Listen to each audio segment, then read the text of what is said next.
This is Ben at Suburban Food Farm. Here we're looking at our avocados that we grafted earlier this year. Avocados are among the more finicky trees for grafting, so this one's clearly taken off, looking really good. Some others are just sort of starting to come through right here. And then what's amazing to me this year is that I've got some that are black even. You know, they look like the sign might even be dead. And then we've got a little bit of growth coming through right at the tip here.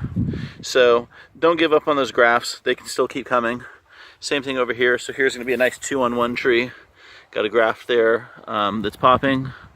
This side's popping here. Hopefully that continues, and we'll have a nice rare and unique tree. Looks like I've got lamb hass with another new cultivar that's called Elena. That's a Nabal seedling. This is the first time that tree's been propagated. It's a delicious fruit, sort of like reed and Nabal. It's a more consistent bear than Nabal, so that's the thing that's unique about it. Thanks for joining us. Hope you learned something. See you next time.